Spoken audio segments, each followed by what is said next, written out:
Welcome everyone to this latest edition of the Zenith Zoom briefing on a very up-to-date topic that is still ongoing for a few weeks, moving in a lot of unexpected directions and highly interesting for not only the Arab Muslim world, also for the Horn of Africa region. I have two excellent experts in the field who are sharing their insights on what is happening in Sudan for the last weeks and what will happen in the next few weeks. I would like to welcome Kholood Khair in Khartoum, where she managed to get some stable internet connection that we hope holds for a bit. She's a managing partner of Insights Partner, a think tank based in Khartoum. She has also been a frequent contributor to our magazine in our latest edition that I can warmly recommend to all of you, which just was published 2 weeks ago. She published a very interesting profile on Sudan's foreign minister, who's not only the descendant of the legendary, semi-legendary, but historical figure of the Mahdi that you may know, but is also one of key figures to watch and how this crisis unfolds now, especially on the domestic scene. Thanks to Kholood for joining us. Thank you. And I would also like to welcome Gerrit Coates. Gerrit is a Sudan specialist, Horn of Africa specialist at Global Policy Institute. Was a fellow for the German DGAP for a long time. The two of you already hosted you. I'm sure you remember a few years back already. I think 2 years ago, when we were assessing how this 2019 Sudan protest movement that seemed to have caught everyone by surprise, at least looking from the outside, how it will develop. And now we're back here. And we have a coup. It's not the first coup this year, neither in the Arab world nor in Africa. There are quite a few, all somewhat very different. And the Sudanese case is a one that is somewhat really baffling, but also really, really interesting. And that's why we take the time to discuss it. Kholood, I would like to start with you. You've been the whole time in Khartoum, so you have been witnessing the events unfold for the last weeks, like a close hand. Give us like a short recap of the last months, beginning from these very public rumors of a coup, which is in itself very strange, to the actual coup, which doesn't really seem to succeed. So where are we standing now? Beginning of November here. Okay. Hi, everyone. Good afternoon. As Robert said, my name is Kholood Khair, and I run a think tank here in Khartoum. I think it's useful if I give a brief overview of how we got here so that we're able to discuss sort of where we're at now and then potentially how we move on. Obviously, 10 minutes is not long enough to do justice, but we'll put up specific issues in the Q&A. The coup on the 25th of October is the fourth coup in Sudan not to be immediately overturned. Sudan's cyclical history from coup to revolution and back again seems to be repeating itself, but with increasing frequency nowadays. This is likely due to three reasons. Firstly, the competition between armed actors, of which there are many, certainly now more many than before. Secondly, on the civilian side, greater fragmentation of political parties and groups. And thirdly, less attachment, membership, or allegiance of the Sudanese public to formerly very strong political parties. And this creates the conditions for increased push and pull between political or politicized groups without a set ideological framework, which can make the political changes seem chaotic. I, however, see this chaos, if you will, as a pathway for the political combat that should have happened earlier had Sudanese politics had the time to evolve to be more plural. Of course, military dictatorships always stop this from happening. So what caused the coup to take place this time round? Interestingly, the coup can be characterized as both inevitable and a surprise. Its inevitability is due to, yes, Sudan's cyclical history, but also the aftermath of Bashir's downfall and the compromise by the civilian groups in 2019, when after a great show of force by protesters on June 30th, following a massacre earlier that month, political parties under the Forces for Freedom and Change civilian umbrella still compromised to give the military a lengthy leadership at the head of the Joint Civilian Military Sovereign Council, which acted as the head of state. And that also meant that the military had, it saw, several powers. The surprise element comes in terms of the exact timing of the coup. After the departure of the US Horn of Africa envoy Jeffrey Feltman, after he had received, he thought, assurances from General Burhan that he would not make any moves to seize control. Less than 6 hours later, of course, Burhan did. And the reasons for the timing are as yet not quite clear, but they include internal divisions within the Sudanese army, the uncomfortable alliance and reliance between Burhan and Hemeti, the head of the paramilitary rapid support forces, and his deputy in the Sovereign Council, but interestingly, not his deputy anywhere else. Both of their mutual concern, Burhan and Hemeti, about remaining in power, which they see incorrectly, I think, as the only guarantee against prosecution for crimes. It didn't work for Bashir, so there's no reason to assume it would work for them. And what they also see as threats by the civilian government to their economic interests.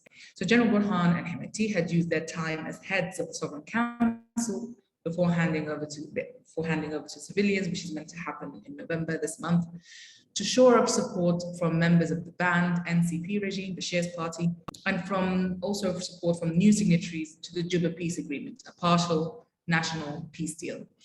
Specifically, former rebels Jibril Ibrahim, who became the Minister of Finance, and Mini Minawi, who became the Governor General of Darfur. The leadership of the Sovereign Council became a political football between civilian and military leaders with no set resolution, which had led to increased tensions. So this coup quartet, Burhan, Hemeti, Jibril, and Minawi, orchestrated a series of moves since a failed coup attempt 2 months ago to make it appear as though the discord within the civilian ranks was both presenting a clear danger to the country and that there was a faction of civilians, no matter how small, who were calling for military rule. And these fractures appears, of course, just in time before the nominal handover of the Sovereign Council leadership to civilians, which will have granted them increased powers as a bloc. So since staging the coup on the 25th of last month, 10 days ago, Burhan has been at pains to try and convince the Sudanese public that this is a corrective measure and not a coup, in order to stave off civil war, he says, and to enable inclusion of groups that they say were excluded by the Forces for Freedom and Change. The public, of course, begs to differ, with immediate protests and civil disobedience enacted as soon as news of the coup spread, which was surprisingly fast, considering that the internet and phone lines were cut around 4 a.m., around the time of the arrest of the Prime Minister and other key ministers and advisors.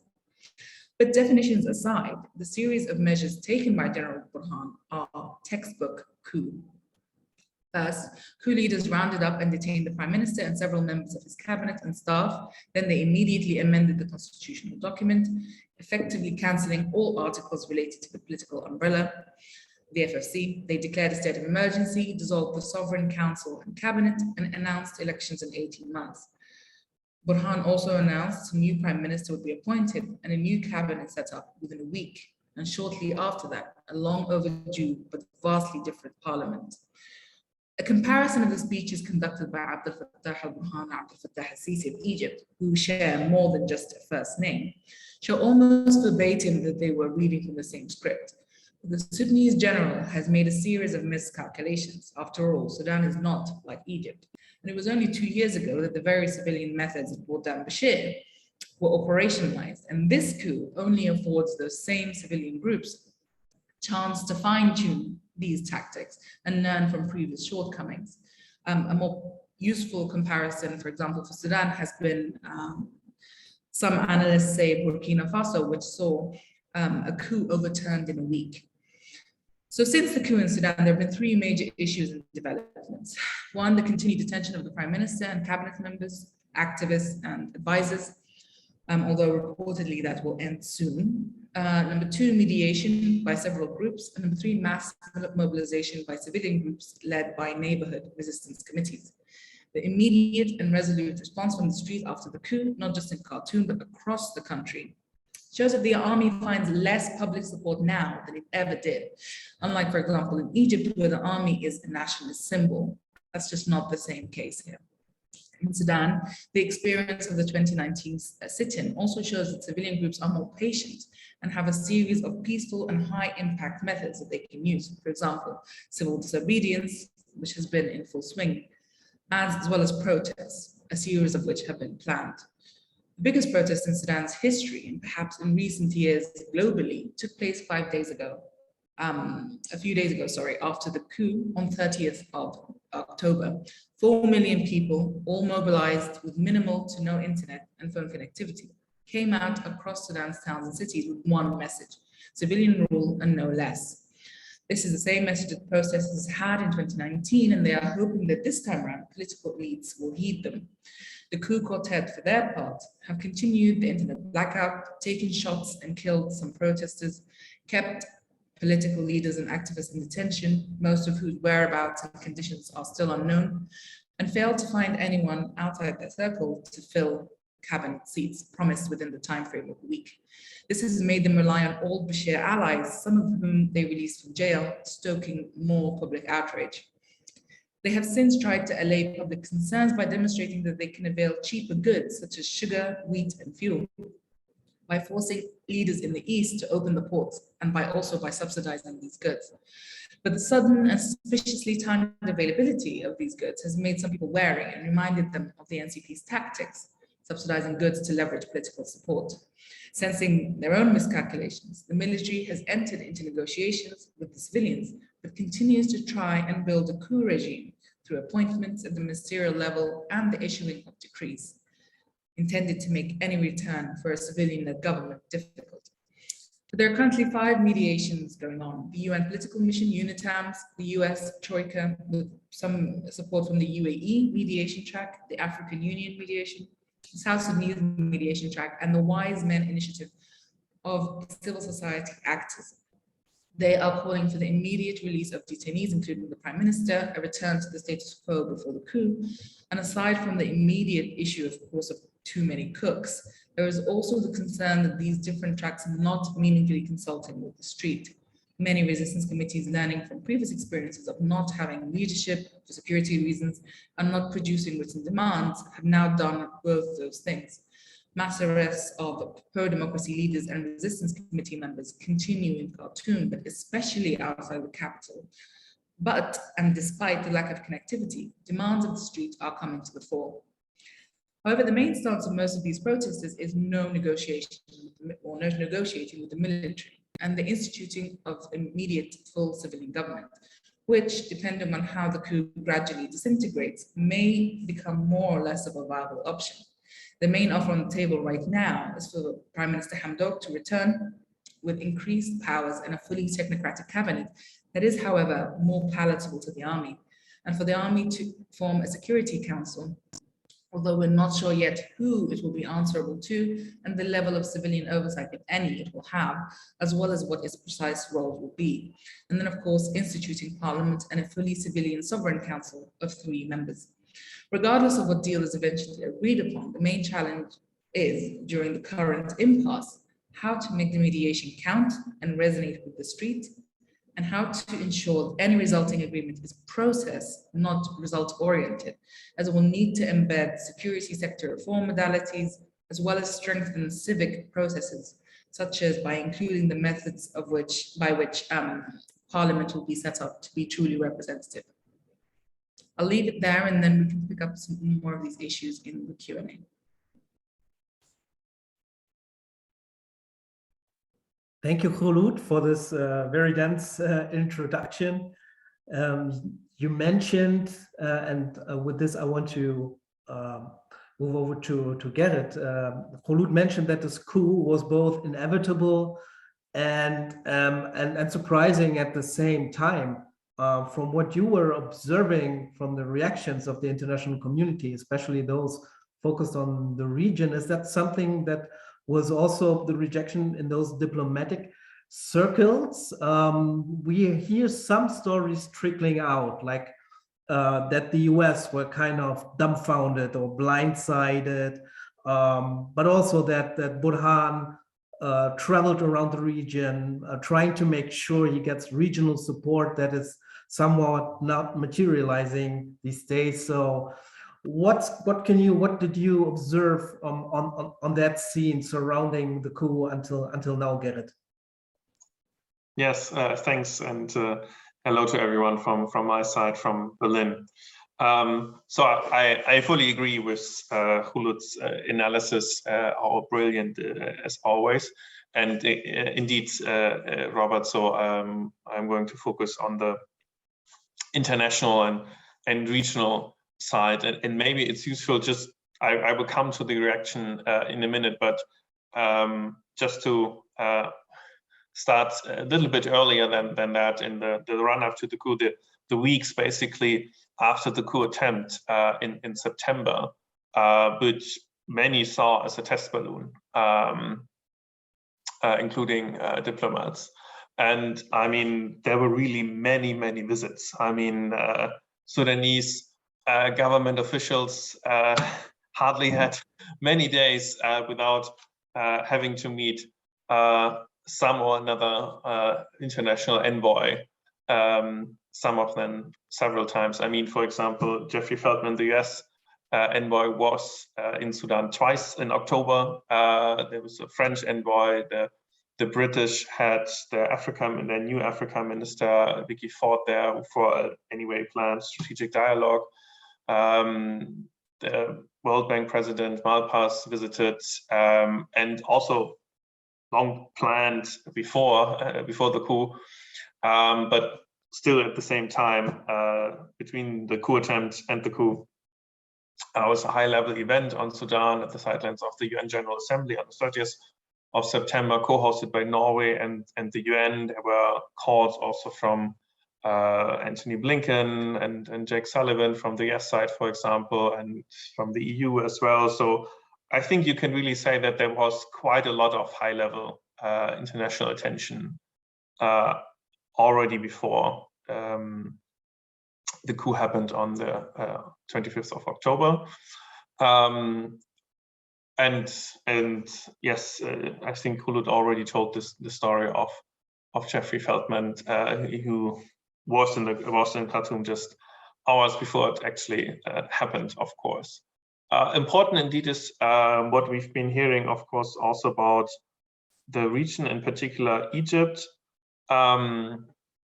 because already for several months now, Egypt had apparently played an important role in bringing the Sudanese armed forces and the rapid support forces together after there were high tensions between them, almost resulting in clashes in June. And so, because without the RSF joining the armed forces, any coup would not work. So the Egyptians apparently were instrumental in facilitating that over the past several months. And as we also recently learned, Burhan went to Egypt just before the coup, assuming that he went there to get their blessing. And I mean, if we look at the reactions to the coup, I mean, they are telling in this regard, of course, as well. So there were quite quick condemnations from many of Sudan's main Western partners. For the Friends of Sudan group published a statement a few days after the coup, but that was more telling, not just in the language that used, but more telling that there were only Western countries supporting this this statement without any African or Arab states, which are otherwise members of this informal grouping, the Friends of Sudan.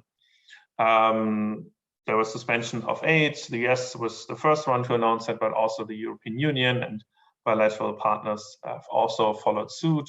Also the international financial institutions, the World Bank, the IMF, which are really important for Sudan's economic recovery, have suspended their operations, which really will make it difficult. Also important to note that most of the debt relief that was pledged a few months ago at the Paris Partnership Conference on Sudan has not been formalized. I mean, there were pledges, but the debt has not been relieved yet. So that's also still outstanding. The African Union, of course, suspended Sudan from its institutions and decided to send its own envoy Labat to Khartoum, and the Security Council at the United Nations also agreed on press statements, agrees there, expressing serious concern about the military takeover. Other notable figures and actors include certainly Russia, more far away, certainly not of the region, but who has been interested in establishing a naval base at the Red Sea in Sudan for some time now, and they haven't condemned the coup. Said, oh, it's unclear whether you can call it a coup or whatnot. I think they were quoted as saying in New York, and but it's also telling that since the coup, Burhan has already declared that the plans for this Russian naval base should continue as planned. So apparently has time for that. Also, South Sudan is important. South Sudan, of course, facilitated, mediated the Juba Peace Agreement that was signed last year, and has very important economic interests and business interests in Sudan, mainly oil. You know, South Sudan's main income as state government revenue comes from the oil revenue from its own oil production that goes via pipelines through Port Sudan, and there were blockades in Port Sudan, so they have a very strong interest in that flowing again, not necessarily in a democratic or civilian government. Perhaps a very notable reaction, and that's the last reaction that I wanted to mention, just happened yesterday, where the Quad of the UK, US, Emirates, and Saudi Arabia released a joint statement where they called for the return of the full and immediate restoration of the Sudan civilian-led transitional government and institution. So that only leaves Egypt and possibly Russia basically as not having really condemned the coup. So that isolates these countries, but also of course the putschists further. Just perhaps a few sentences on Germany. Germany is of course also joined this condemnation, part of the Friends of Sudan group, and its own statements as well, suspended its aid, and that's also what I heard from actually organizations, you know, working in development cooperation or in stabilization. And there was this request for a special session of the UN Human Rights Council, where Germany was part of the group that requested it, and basically led the efforts together with the UK and Norway and others. So perhaps to conclude this first statement, 3 things to look out for in the next few days and weeks in terms of international engagement.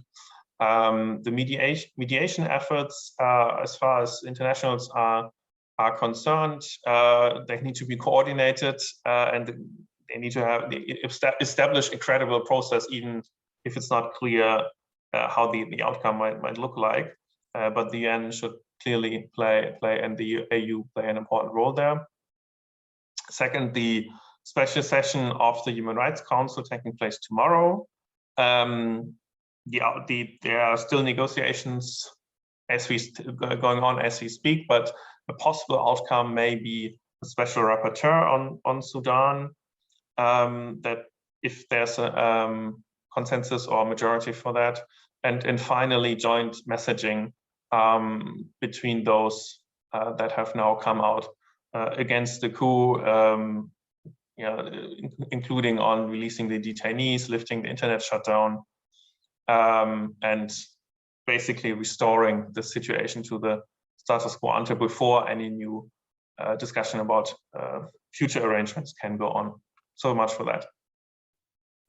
Thank you, Garrett, for this summary of this whole flurry of activities in the last days, and I'm sure it will continue.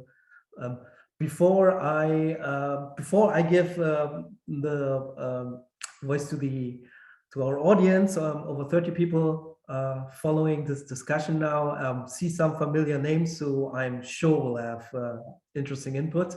Allow me to pose a question to each of you before you in the audience then can pose a question. You can either post it in the chat and I can relay it to them, or you can raise your hand and I can unmute then and you can pose your question or short statements. Kholood, this arrangement the last years, this kind of experiment with the question, can a military civilian transition government with a strong military element, can that function, that they will actually cede power to a civilian government? Is this experiment now, is this over? Is a bridge of trust severe, or how would you describe this working relationship over the last month and years? Was there always this mistrust that something like this could happen, that the military could just pull it off and say, we don't need to do any of this, we do it our own way anyways? Was there any suspicion on the civilian side on that? And then what does it mean going forward for civilian-led and military leadership? Is there any trust to build on to revive this experiment, or will we see something completely different now?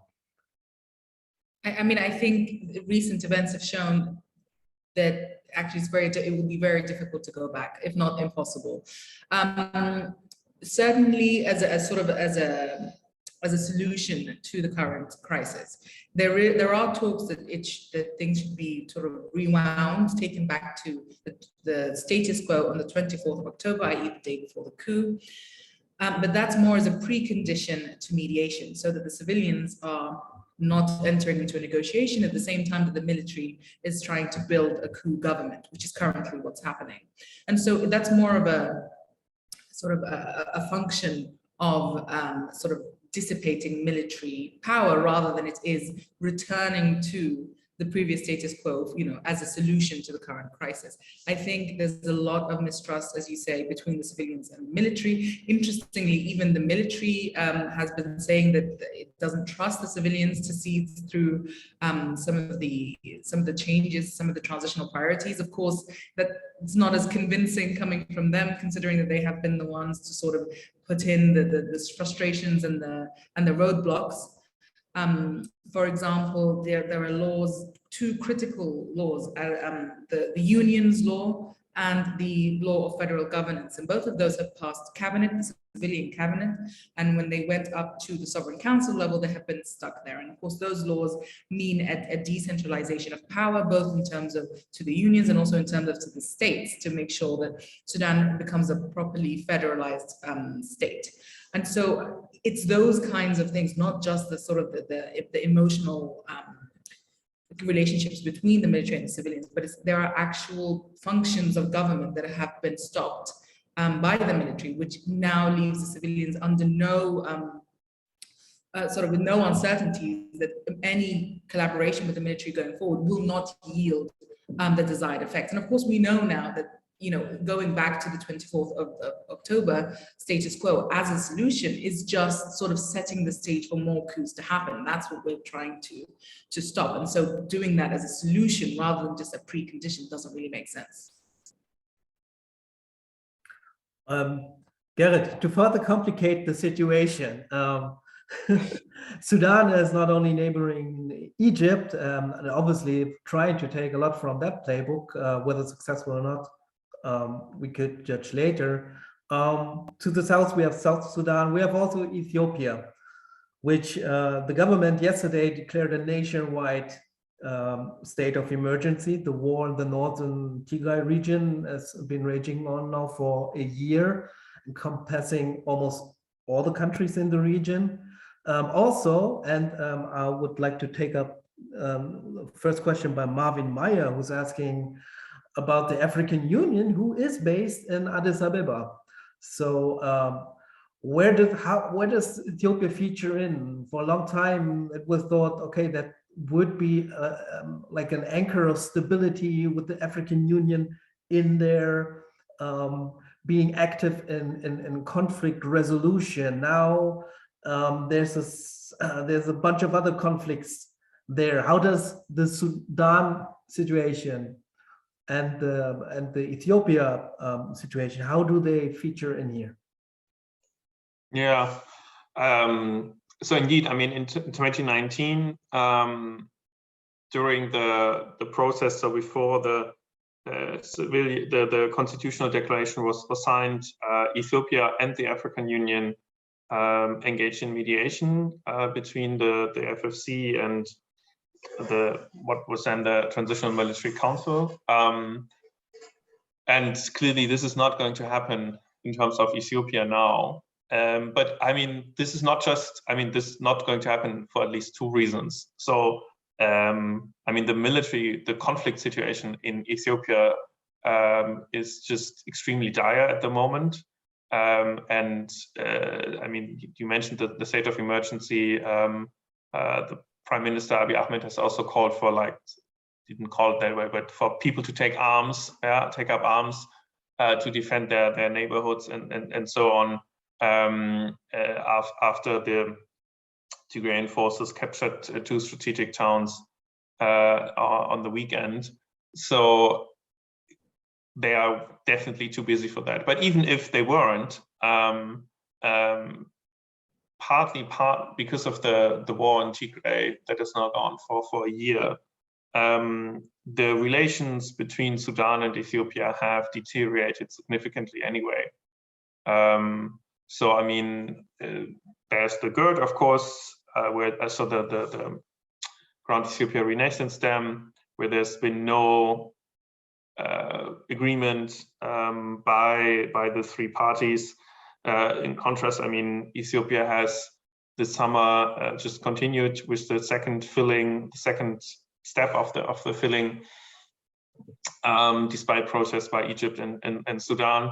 And there have been border clashes between Sudan and Ethiopia in the Al-Fashaga area. Of course, there are also refugees coming in from Tigray into Sudan, and Ethiopia accused Sudan of hosting training camps. Whether that's the case is anyone's guess, actually, but it's certainly the case that the situation is quite difficult. And I mean, also for the African Union, I mean, the African Union has appointed a special envoy for the Horn of Africa, former Nigerian President Obasanjo. But I mean, as I understand it, his main focus at the moment, and that's also the main reason why he was appointed in the first place, was Ethiopia. And he is already having difficulties getting through there. Yeah, so I mean, it will be difficult for him to also engage meaningfully now on Sudan as well, probably. But perhaps to conclude with that, I think yesterday or in the last few days, there was a statement by Kenya. Kenya also being a member of IGAD and in the region, of course. at least, I think that was on Ethiopia at least, but at least, I mean, Kenya is still a country that and because also they sit at the moment on the UN Security Council, can play quite a constructive role. But otherwise, in the region, you have to look quite far to find them. Thanks for this assessment. Samaya just asked follow-up question, very short follow-up question. Is there something to expect, much to expect from the African Union as an institution in conflict resolution here, or because they also do their track of negotiations, or are there just the afterthought at this point? Or who's calling, or let me rephrase it to the both of you, among all those parallel initiatives and negotiations, which are the ones to really follow? Which ones are the meaningful ones, and which are more won't produce much? What is your assessment to the both of you? I mean, I think the problem with so many mediation tracks is that they end up mediating amongst themselves as well as between civilians and the military. And you do end up getting, even if there is a high level of coordination, which is of course ideal, you'll end up getting these sort of echo chambers created, which makes consultation with the streets, which is very important, particularly this time around, much, much more difficult. Ideally, the local domestic wise men initiative will take the lead because it has the contacts, it has the gravitas, it has the sort of the local relevance to be able to lead, but it will need the support of the other mediation tracks. The issue with the AU, as someone has pointed out, the point about the AU isn't that it would become its own, it would lead in its own right. The AU is vital because Russia and China, but particularly in this case, Russia, rarely goes against the AU, sorry. And so having the AU on board as an institution will sort of keep Russia at bay, because as Garrett said, there are several different blocks, if you will, or groups like Friends of Sudan, the Quad, and several that have issued statements. They have not been at the Security Council as well. Even if Russia is involved in those, the language has had to be watered down massively in order to get Russia to sign on board. And so the AU is sort of not a guarantee, but it's sort of an insurance policy in that sense. I don't think anyone in Sudan expects that the AU would, particularly with Labat being one of the main figures in the mediation group, that the civilians would find this very comforting. And so it's more about how these different actors play well with each other in order to bring something useful about. Yeah, I don't think I have much to add to Kholood. I fully agree also with the strategic value perhaps of the African Union, if one can call it that way. In terms of its unique legitimacy, of course. And I mean, IGAD, to name another organization that for one reason could play a role, but will not, because Sudan is currently the chair of IGAD.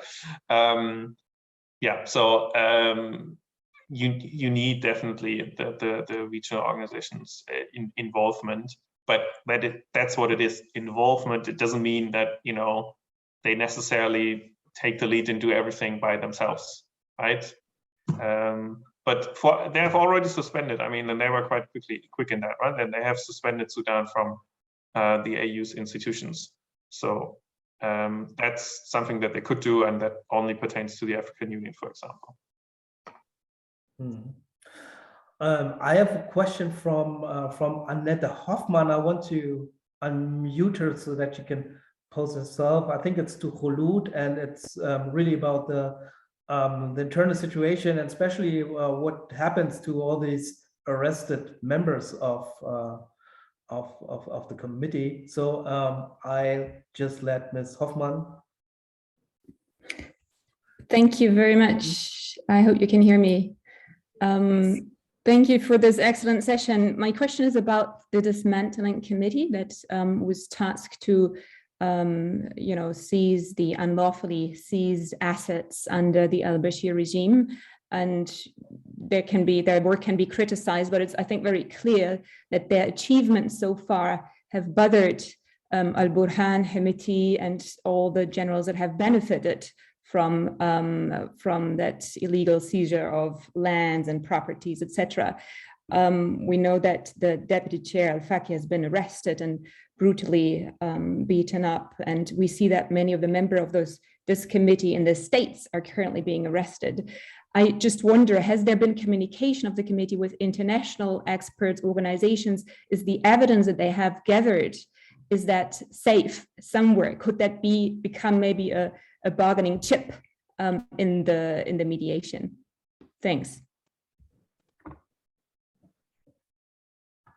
I think that, I mean, the first thing to note is that one of the senior officials in the dismantling committee, which is tasked with dismantling the financial projects of the Bashir government, one of them has had a lot of evidence, a lot of documents in his home, and that was burnt down. His home was burnt down even before the coup. So clearly, the dismantling committee had been a target of the coup, the coup quartet for a long time, or for a while. And this was, I think, in the past few weeks even.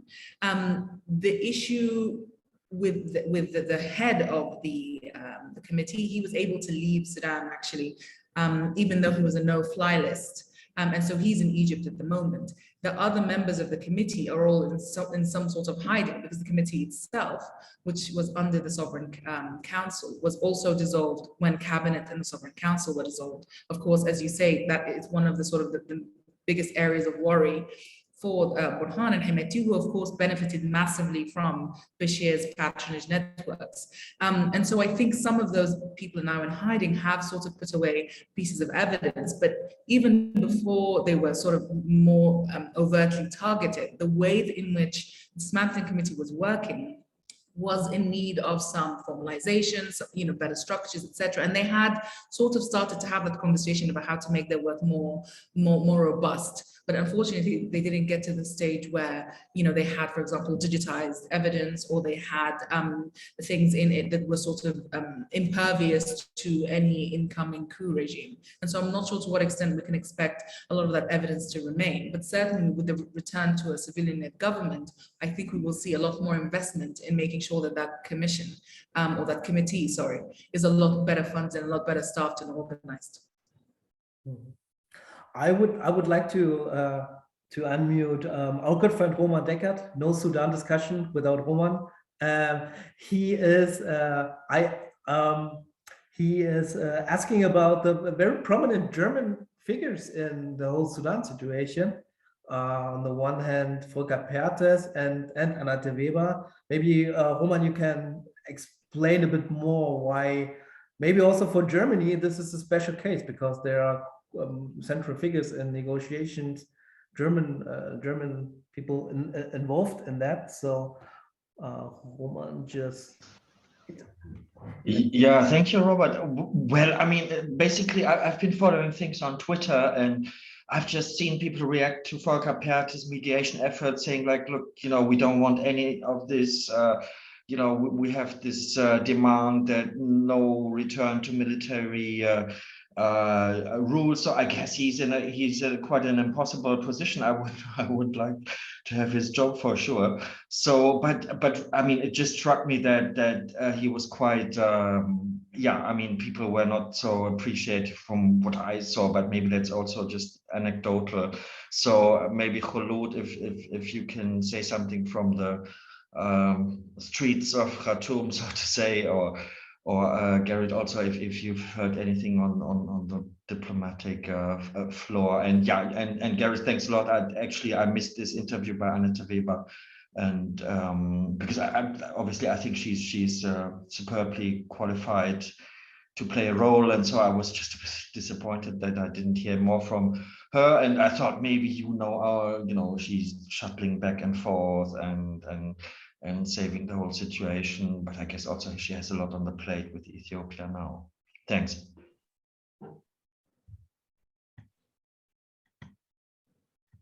Garrett, do you want to go first? Yeah, I can. So I think Roman, you got it already right. Also with Volker Perthes, I think and Kholood, correct me if I'm wrong, but my impression was also from following social media that the issue that perhaps some Sudanese activists took with him was that, of course, he's meeting the putschists, right?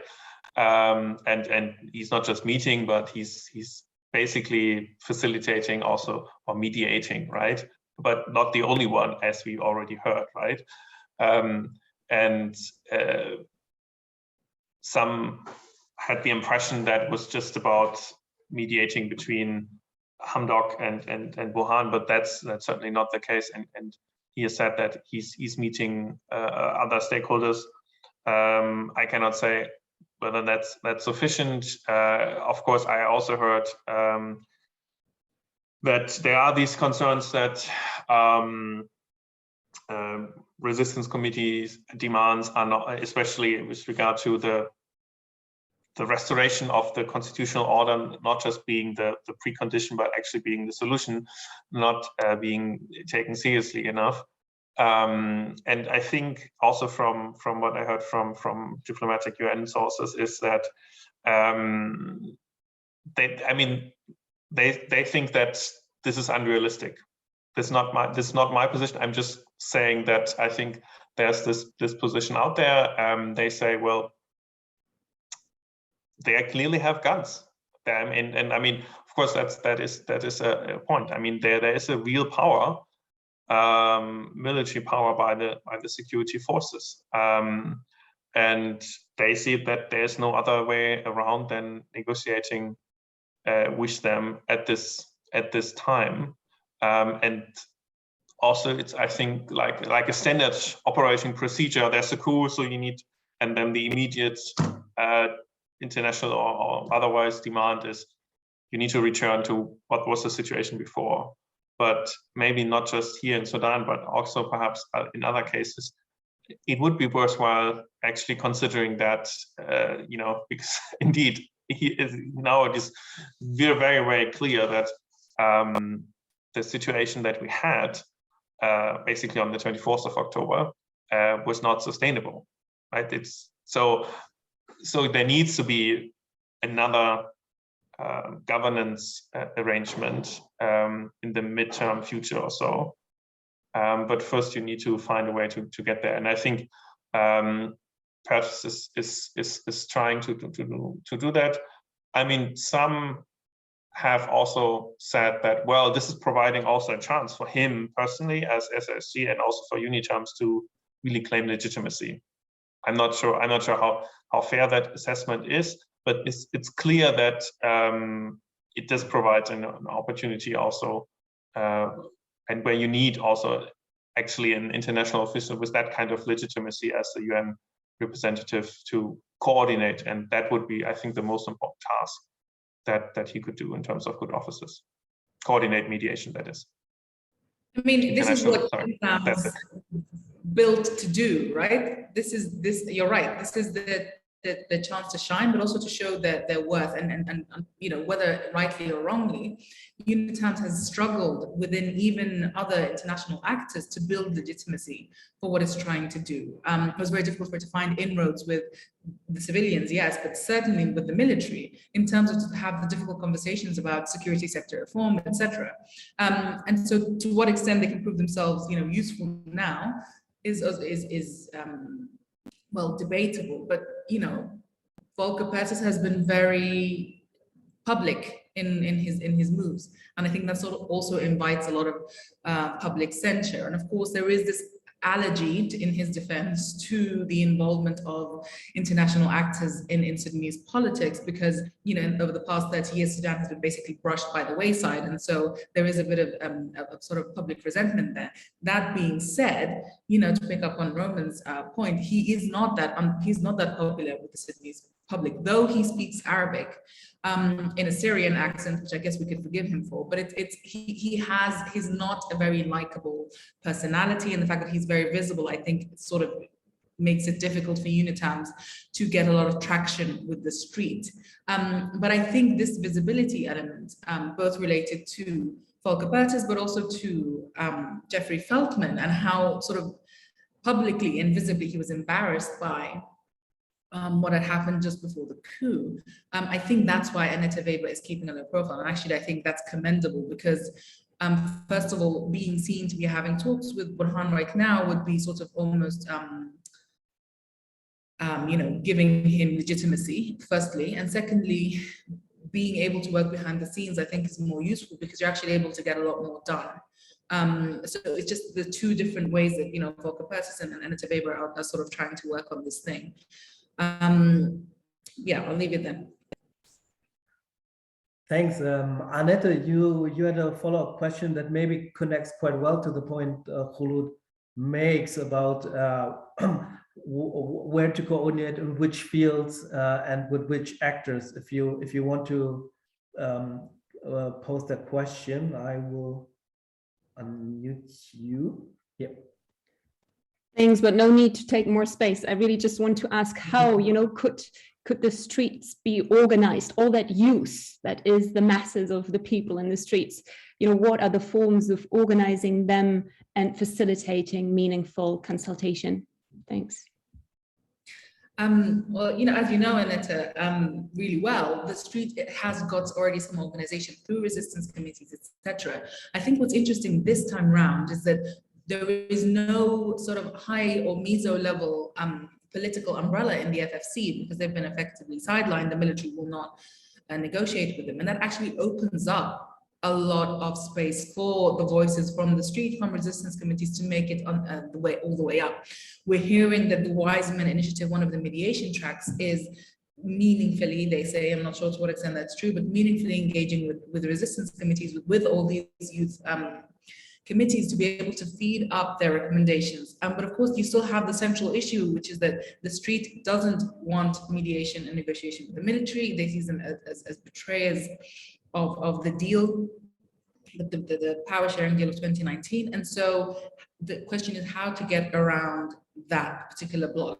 And the issue is you have to build consensus. So the way that these resistance committees are structured and organized is not just so they can feed information up, but so they can also feed information down, gain consensus, gain an idea of what the perspectives are, and also to gain further insight from all these different mediation tracks, from what people really feel, and to test things with them, to test these different offers that are coming through the different mediation tracks. Obviously, that's going to take time. And I think one of the reasons that's probably not happening or not happening as well is that there is this sense of urgency, particularly from the external mediators, because of what's happening in Ethiopia, because of what's happening sort of in the region, and they want to have this tied up as soon as possible. But I don't think that's useful. I think, there's this difference of timelines between the street and the international community is also something that needs to be reconciled. And I would say that investing time now, trying to get consensus from the street, is going to be far more useful than coming up with a quick resolution to this crisis. I have a question from Thomas Volkmann, who seems to be rather pessimistic and has more this comparing to Egypt. So, Thomas, if you want to unmute yourself and ask a question. Yes. Yes. You hear me? Yes. Yes, my question is, does it coup d'etat, this military action, does mean end of democracy process in Sudan, like this military coup in Egypt with from Sisi, that ends democratic process in Egypt? It seems to me I'm not an expert, but for me, it seems some similar that this military officers take power because they don't want to lose their privilege. Thank you.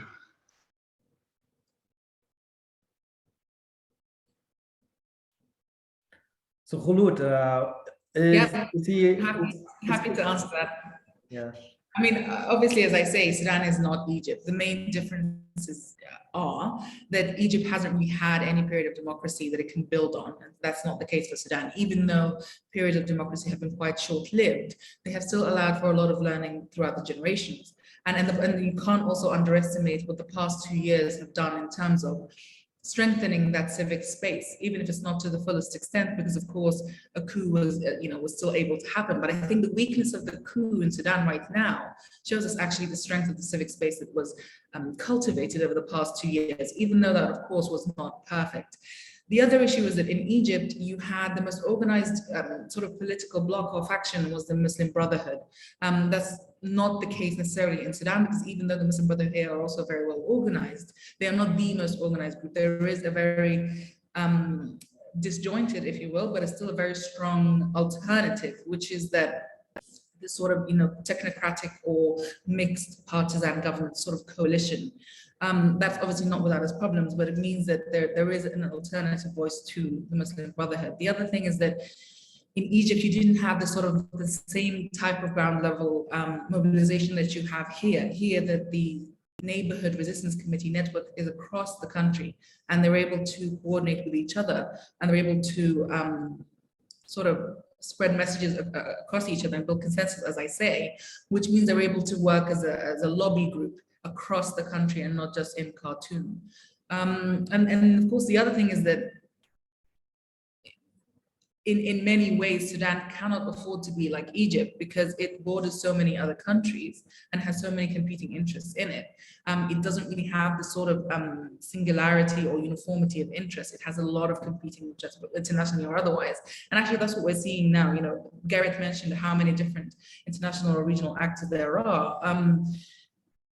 That sort of competition between them allows for different groups to emerge and have supremacy, unlike in Egypt, where that's less so. The last point I'll make is that in Egypt, the military is seen as a nationalist institution. There's a lot more sort of nationalism built into the Egyptian political fabric. That's no longer the case in Sudan. The NCP actually did away with that. Now, to the detriment of the military, they're no longer seen as this nationalist institution. They're no longer seen as being able to hold the country together. In fact, in many ways, they're seen as sort of the political enemy. And so we're not going to be able to see the same dynamics, I think, as in Egypt. Let me pose a question to each of you, to Kholood. This experience now in the last 2 weeks, especially this, for the protest movement, for the resistance committees, although you say that they are resisting to like engaging with this dirty politics stuff, still this feeling that they prevailed, they could not be shut down. Even the international mood is turning against the military. Although nothing is like achieved yet, is this feeling that this coup, as it was planned, has not succeeded in what it was achieving to do, is that creating a sense of achievement and positivity? Is that something that like how is the mood? Do they think, yeah, we actually managed to keep this coup from unfolding, or is it more a day-to-day feeling or uncertainty where they're heading? What is your feeling about that? I mean, I guess for me, my vantage point is slightly different because I do have access to internet, so I'm able to see sort of all these different messages coming in from different angles. I think if you are most people in Sudan right now and you've been completely cut off for 10 days, it's very difficult to gauge what is happening unless you hear it from an official source, most likely the TV, which of course has been taken over by the coup plotters. But I think because people are saying much more regularly now, if you want to know what's happening in Sudan, don't look at your TV screen, look outside the window. And I think that for them is the biggest proxy of how much resistance there is against the military, which is that if you look outside your window, there's going to be a burning tire or some other, a group of protesters coming by or some other indication that there is resistance to this coup. And that's certainly feeding people's sense that they are actually tipping the scales against the military. One of the main reasons for that is that despite the threats to life, people are in danger of being arrested, they're in danger of being killed, and people still came out in full force on the 30th. And I think it's now, it feels almost like a now or never moment for a lot of civilian groups, that if we do not put in place the requisite mechanisms to make sure that the army stays or has a very circumscribed small role within Sudanese politics rather than the dominant role it's been playing, we may not get this moment in the future, or it may be much more difficult to achieve. In making sure that the army does not re-entrench its power base is of paramount importance right now. And to get it, thank you, Kholood, to get at the question for I would say Western diplomacy, especially German diplomacy, this year has not been very kind. Afghanistan was a disaster. Also in Africa, and Mali is not a success story. Tunisia was not a great point of value-based foreign policy. Now Sudan, is there like a chance that Sudan could be something, also seeing that the civil society there is so resilient, maybe more resilient than in other countries at this moment? Is there a feeling that this is a chance to turn this around, to gain credibility for our value-based foreign policy agenda, also depending maybe on which German government we will see in the next weeks or months? Well, what is your feeling there? Are you hearing something there, especially that Sudan is now kind of left of the prestige project for German foreign policy? Yeah, I mean, it's certainly true that the German government has invested comparatively a lot in Sudan since the start of the transition. With the Friends of Sudan Partnership Conference, debt relief, development cooperation, stabilization, whatnot. And so far, yes, the reaction has been quite strong, but I mean, basically only from the executive. Right? There were no statements that I've seen from any parliamentary group that are currently negotiating the coalition treaty. The only parliamentarian that did say something about the coup, denouncing it, was from the CDU-CSU, Jürgen Hart, their foreign policy spokesperson. So I think there's still a lot to improve on in terms of actual more substantial interest, really, more broader interest, not just by the German government, narrowly speaking, but by parliament and also by a larger section of German civil society. Of course, there is German civil society interested in supporting Sudan and doing projects and so on, but I think for the broader public, it's still way too far away, basically, and they don't see the connection sufficiently. And I think that will certainly be a task also for any future government to improve that kind of domestic connection. Certainly, for any active foreign policy, you need that kind of domestic support, and I think that will be a task not just when it comes to its Sudan policy. Thanks, Gerrit.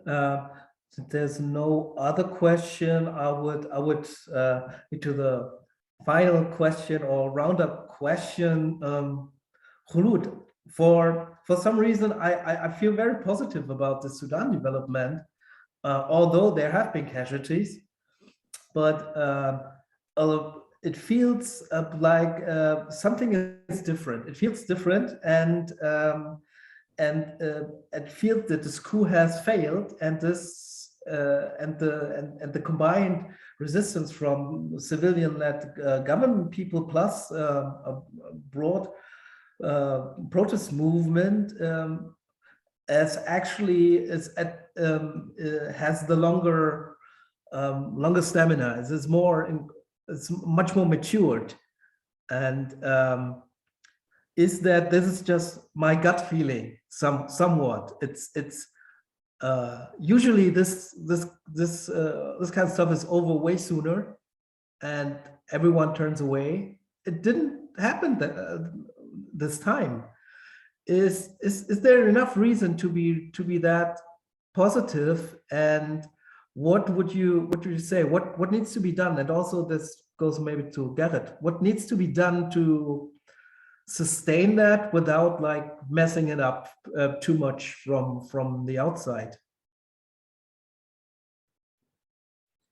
I mean, I would say the greatest chance this coup has of failing is a strong civil society response. And obviously civil society is a very big umbrella. It's political parties, it's senior politicians, it's local neighborhood committees, it's youth groups, it's women's groups, it's a very broad umbrella.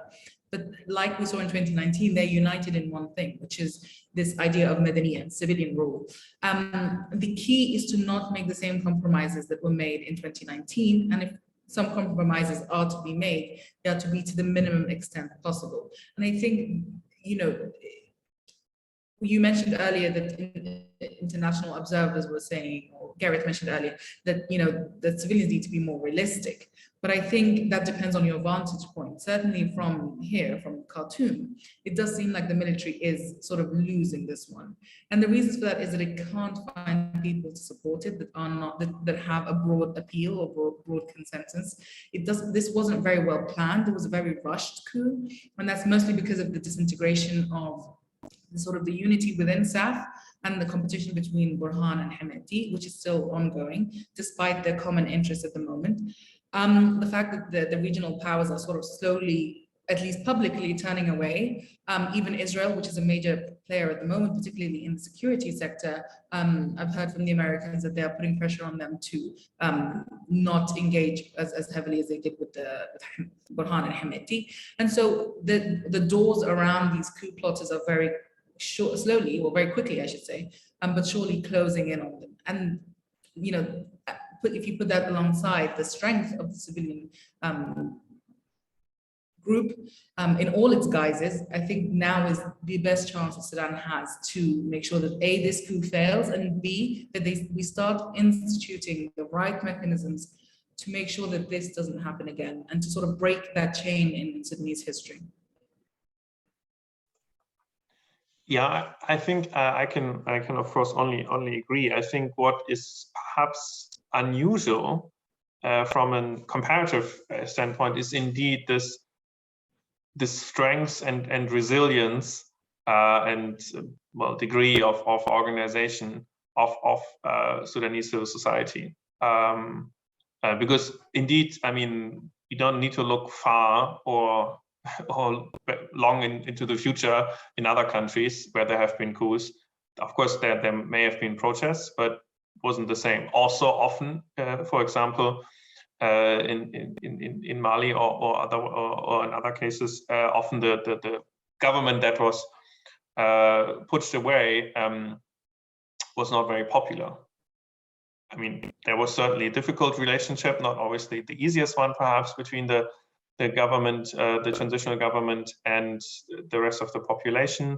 But as the street protests show very clearly, with all the Hamdok posters and calling for Hamdok also personally, as you know, he himself has become a symbol for civilian government, right?